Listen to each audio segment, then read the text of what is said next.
Hello and welcome to TTV News with some latest events across the country and in the province.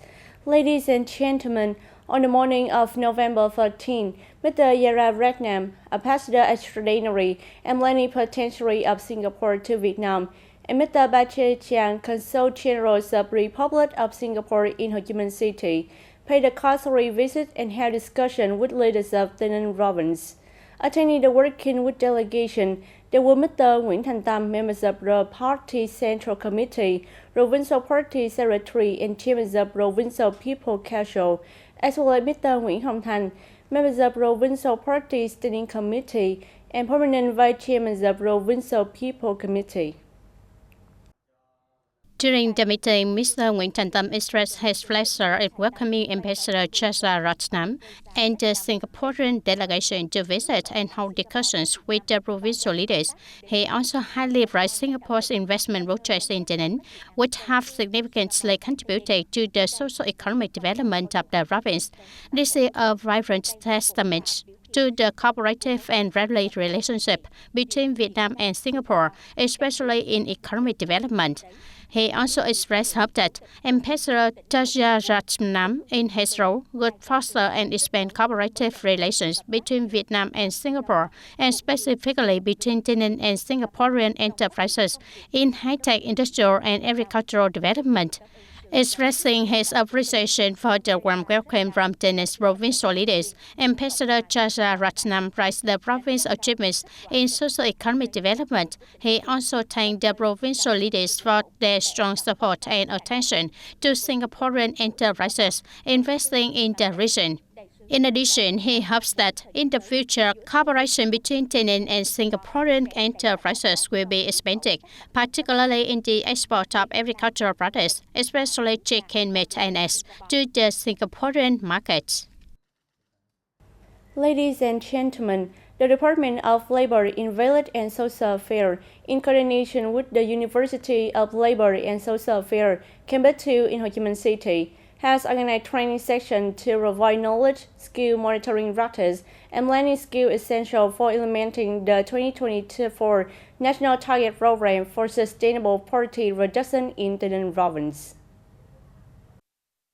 The training, held from November 11 to 16, is designed for leaders and officials of the district, town, and city labor green values and social affairs departments in charge of poverty reduction, leaders of commune-level people's committees, civil servants responsible for labor in values and social affairs, and village and neighborhood heads across the province.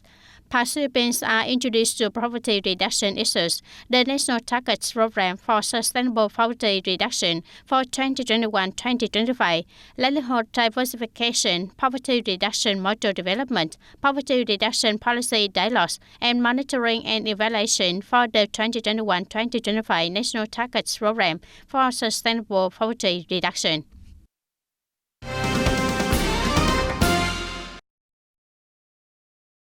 As of early November 2024, the province's main cultivated crop for the season include 44,400 hectares of rice, over 5,600 hectares of various vegetables, 4,100 hectares of cassava, and 1,000 hectares of corn.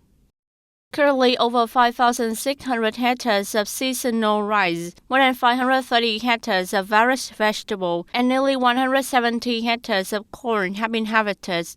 According to field survey, the land rotation and cultivation sub-department has recorded mid-levels of pest and disease infestation on ribs scattered across district with significant seasonal crop areas.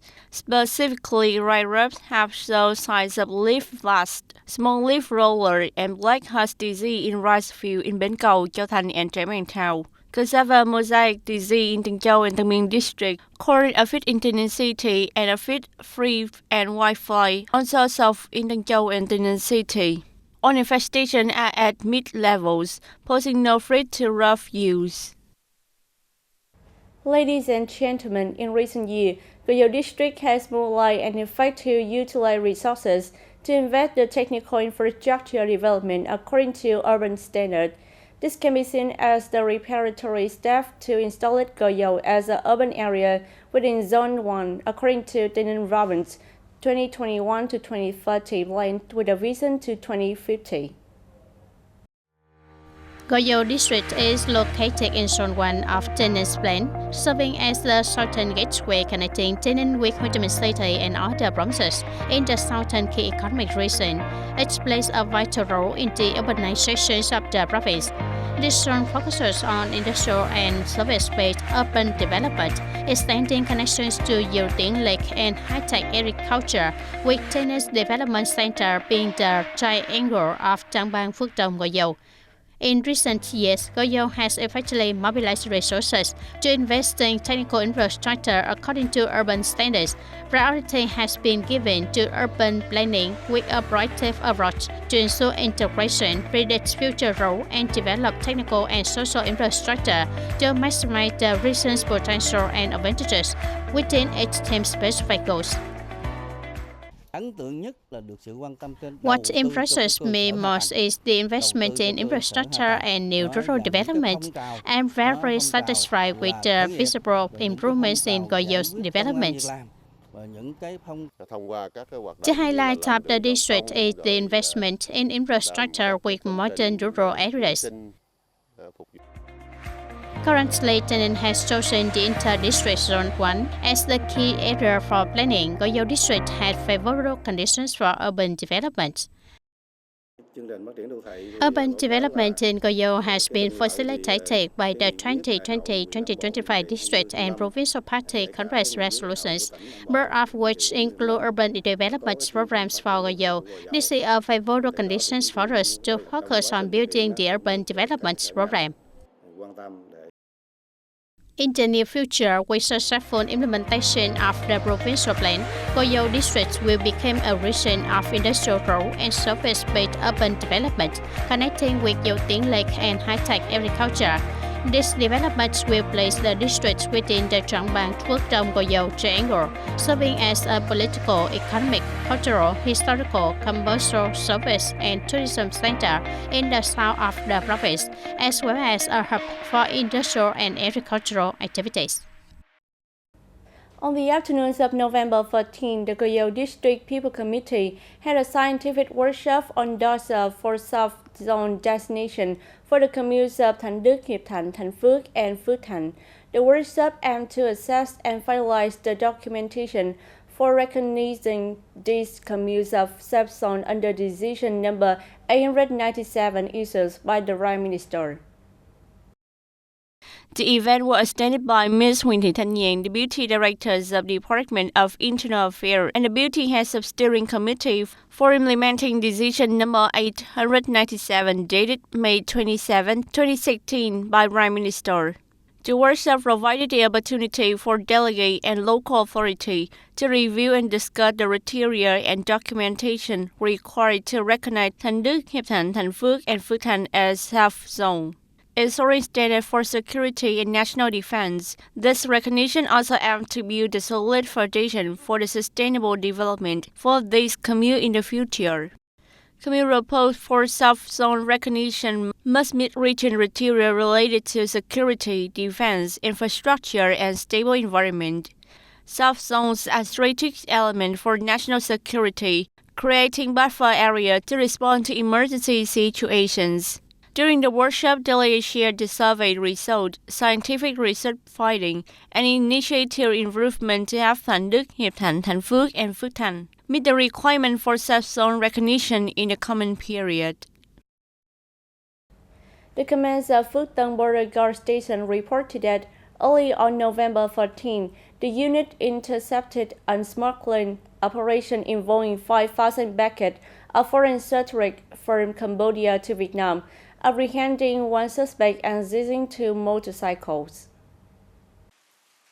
At 3:45 a.m. on November 13, a patrol team from Phước Tân Border Guard Station was conducting their duties near auxiliary milestone 152 Puri, located in Thanh Nam Hamlet, Thanh Long Commune, Châu Thành District, TayNinh Province, when they spotted 2 individuals riding motorcycles loading with large boxes traveling from Cambodia to Vietnam. Suspecting smuggling activity, the team ordered the individuals to stop for inspection. Upon seeing the border patrol officers, Both suspects abandoned their motorcycles and cargo and fled toward Cambodia. Due to limited manpower, the officers managed to capture only one suspect. While the other escaped across the border.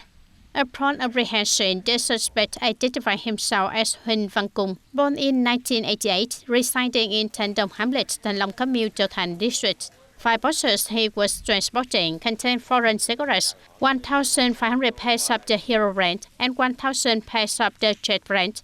Further inspection of the boxes left on the abandoned motorcycle revealed an additional 2,500 pairs of foreign cigarettes, also of the jet and hero brands.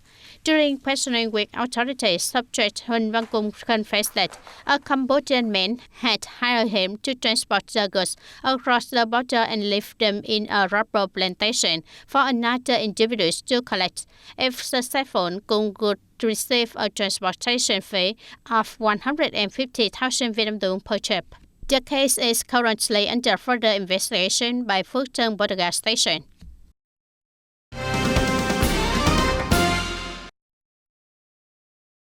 To minimize fire and explosion risk during the 100th anniversary celebration of the first universal salvation of the railway, the Fire Prevention, Fighting and Rescue Police have conducted inspection and provided guidance. The facility has sent the security committees of policies in a compound to maintain fire safety measures. At the state area, authority focused on inspecting the electrical system, checking the arrangement of access, good vehicle and use of heat and flame sources at insane burning area, the operational capability of on-site firefighting equipment, and the responsibility of head in implementing firefighting and prevention. Our police department has guided to Holistic Security Committee on fire prevention, food safety and explosion prevention measures, while coordinating with the Provincial Firefighting and Prevention Police Department to station fire truck on standby in the case of emergencies, especially with 100% readiness. During the festival, the Fire Prevention, Fighting and Rescue Police of TayNinhTV Province, in collaboration with the other functional forces of Patanta Police, will deploy comprehensive measures to ensure fire safety and secure readiness. This effort aims to support the smooth organization of the celebration, prevent any incidents of fire or explosion, and contribute to maintaining social order and safety. Ladies and gentlemen, the opening ceremonies of the main gate at the TayNinhTV held on every 5 years will be especially meaningful this year, as it's remarked 100th anniversary of founding the first universal salvation of the railway, taking place on November 14 and 15, lunar days of October 14 and 15, years of the Dragon. Reporter from TayNinhTV Radio and Television Station interviewed Episode Ngọc Hồng Thành, Chief of Cabinet of Principal Episode of Confucius Branch, and Head of the Ministry of Interior of Foreign Affairs, to gain insight into the significance of this event. The main gate of TayNinhTV is an iconic religious architectural symbol of Cao Đài religion in Vietnam. It serves not only as the main entrance to this sacred site, but also holds special and profound meaning every time it is opened. The main gate of TayNinhTV holds great importance. Every temple has a main gate. Cao Đài is a religion founded in Vietnam to save all beings and guide people towards spiritual practice. So the main gate is of utmost importance to the Holy Temple. The Cao Đài system has now reached a centennial, marking a significant historical milestone. The main gate was constructed later in 1965 after the passage of the head of the faith to Cambodia, as it did not exist previously. Since then, the main gate is not only open on momentous occasions. The main gate measures 72 meters in width and 18 meters in height, with one main entrance and two side entrances. It is only open during major events. The first time it was opened was in 2004, commemorating the 80th anniversary of the founding of the Third Universal Salvation of the Railway. The first opening was a historic event for the religion. It happened during the year when the head of faith entered was escorted from Phnom Penh back to Vietnam. Since then, it has been opened every 5 years on the floating day to welcome visitors.